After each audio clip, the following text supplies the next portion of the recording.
ഇപ്പോഴും നേവിയുടെ വിഭാഗം തെരച്ചിൽ നടത്തുന്നത് കാണാം. നാളെ ഈ ദൃശ്യങ്ങൾ നമ്മൾ പരമാവധി പകർത്താൻ ശ്രമിക്കും. പക്ഷേ നമ്മൾ സെക്യൂരിറ്റി മാനദണ്ഡങ്ങൾ പാലിച്ചുകൊണ്ട് മാത്രമേ ചെയ്യൂ. കാരണം മറുഭാഗത്ത് ഓപ്പറേറ്റ് ചെയ്യുന്നത് വലിയ ശക്തി കൂടിയ ഒരു ഡ്രോൺ സംവിധാനമാണ്. അതുകൊണ്ട് 9 മണി കഴിഞ്ഞാൽ റെസ്ക്യൂ മിഷൻ പൂർണ്ണമായും ഈ ഭാഗത്തായിരിക്കും കേന്ദ്രീകരിക്കുക.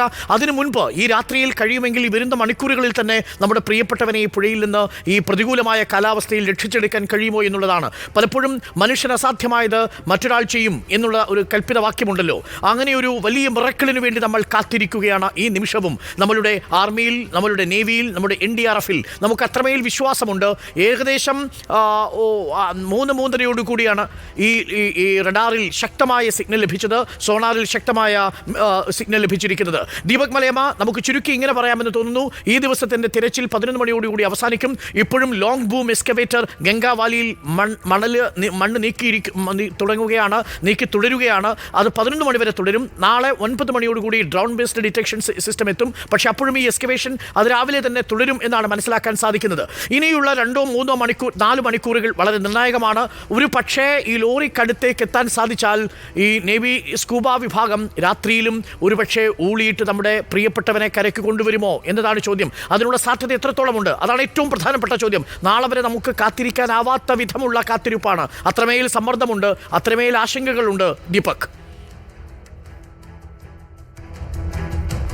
നമ്മുടെ കാത്തിരിപ്പിന് വലിയ ദൈർഘ്യം തോന്നുന്നുണ്ട്. പ്രത്യേകിച്ച് ഇത്രയും ദിവസം 9 ദിനങ്ങൾ നമ്മൾ തള്ളി നീക്കി. പക്ഷേ ഇപ്പോൾ ഇനി അങ്ങോട്ടുള്ള ഇന്ന് രാത്രി 11 മണി വരെയുള്ള സമയം എന്ന് പറയുന്നത് അത്രത്തോളം നമ്മളെ സംബന്ധിച്ച നിർണായകവുമാണ്. പക്ഷേ ഇതിൽ പ്രധാനപ്പെട്ട ഒരു കാര്യമെന്ന് പറയുന്നത് ഇന്നിപ്പോൾ ഏതാണ്ട് ഒരു 1.5 മണിക്കൂറിനകം തന്നെ ഒരു ബൂം എക്സ്കവേറ്റർ കൂടി ആ മേഖലയിലേക്ക് എത്തിക്കാനുള്ള തീരുമാനം കൈക്കൊണ്ടിട്ടുണ്ട് എന്നുള്ളതാണ്. ആ ബൂം എക്സ്കവേറ്റർ കൂടി എത്തിച്ചു കഴിഞ്ഞാൽ കൂടുതൽ കാര്യങ്ങൾ എളുപ്പമാകുമെന്നുള്ള സാഹചര്യം നിലനിൽക്കുന്നുണ്ട്. പക്ഷേ അപ്പോഴും അവർ പറയുന്നത് അന്തരീക്ഷം ഒരു പ്രശ്നമായി തുടരുന്നുണ്ട് എന്നുള്ളതാണ്. ഇന്ന് രാത്രിയിൽ അവർ രക്ഷാപ്രവർത്തനമെന്ന് കൊണ്ട് ഉദ്ദേശിക്കുന്നത് കൃത്യമായി ആ മേഖലയിൽ ഇപ്പോൾ നടത്തിയിട്ടുള്ള പ്രവർത്തനങ്ങൾക്ക്, അതായത് ഈ വാഹനം അതിനകത്തുണ്ട് എന്ന് പൂർണ്ണമായും സതീഷ് സേൽ ഉൾപ്പെടെയുള്ള ആളുകൾ വിശ്വസിക്കുന്നുണ്ട്. അവരത് സ്ഥിരീകരിക്കുന്നുണ്ട്.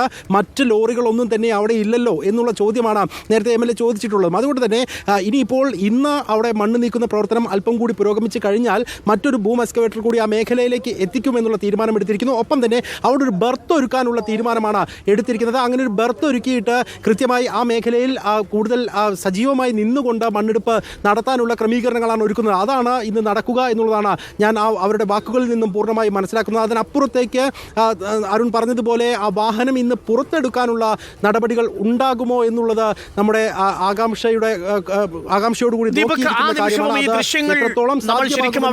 നടത്തുന്ന നേവി ഉദ്യോഗസ്ഥരെ, ആർമി ഉദ്യോഗസ്ഥരെ ഒരിക്കൽ കൂടി ഹൃദയത്തിൽ തൊട്ട് അഭിനന്ദിക്കേണ്ടതുണ്ട്. ഈ ഘട്ടത്തിലും അവരെ നമുക്ക് അഭിവാദ്യം ചെയ്യേണ്ടതുണ്ട്. ഈ നിമിഷം അവർ നോക്കൂ, കനത്ത മഴയാണ്, പേമാരി എന്ന് പറയാവുന്ന അവസ്ഥയാണ് അവിടെ ഉണ്ടായിരുന്നത്. ആ പേമാരിയിലും ആ വലിയ കുത്തൊഴുക്കിലും പലതവണ ഒരൊറ്റ ലൊക്കേഷനിൽ അവർ ഇങ്ങനെ കറങ്ങി റെസ്ക്യൂ ബോട്ടിൽ, റാഫ്റ്റിംഗ് ബോട്ടിൽ അവർ ഇറങ്ങാൻ ശ്രമിക്കുന്നതിൻ്റെ ദൃശ്യങ്ങളുണ്ട്. കനത്ത മഴയാണ്, നല്ല തണുപ്പുണ്ട്. അതിനേക്കാളും അപ്പുറം പെയ്യുന്ന മഴയിൽ മുകളിൽ നിന്ന് മണ്ണിടിഞ്ഞു വീഴാനുള്ള സാഹചര്യമുണ്ട്.